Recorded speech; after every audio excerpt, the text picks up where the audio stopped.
महाराष्ट्र वालों देख लो अपने मनसे के कार्यकर्ताओं की हकीकत। दिन में मराठी सिखाते हैं, रात में मराठियों को गाड़ी से उड़ाते हैं।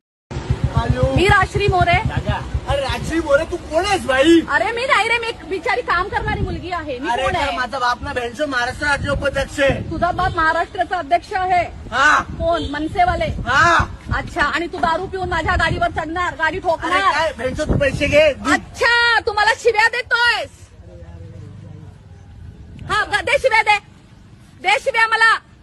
नाही इकडे जा, इकडे थांबव आणि मग माझ्याकडे ये. कुठं का थांबव? एक मिनिट. बोलवतो. हा बोल. गाडी कुणाची ठोकली तू? त्यांची की माझी? कोणाला बोलवशील?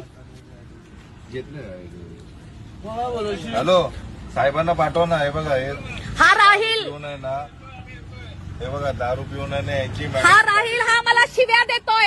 हा मला भेंचोद बोलतोय. हा मला शिव्या देतोय. हा बोलतोय माझा बाप हा आहे, तो आहे. कोण आहे तुझा बाप? तू माझ्या गाडीवर चढलायस, वीर देसाईच्याकडून पुढे मला माझी गाडी ठोकलेस आणि तू मला पैशाची धमकी देतोयस. हा राहील, हा मनसेचा आहे. हा बघा, आणि तू लाईव्ह आहेस आता. तुला पूर्ण मुंबई बघणार, तुला सगळा इंडिया बघणार आता. बोल, दे शिव्या तू मला. हॅलो, ये मनसे के लोग जो पूरे दुनिया को बोलते हैं मराठी में बोलो, मराठी में बोलो, और मराठी नहीं आती है तो यहाँ पे मत रहो. और ये लड़का मनसे वाला राहिल, ये मुझे गाली दे रहा है इतने लोगों के सामने.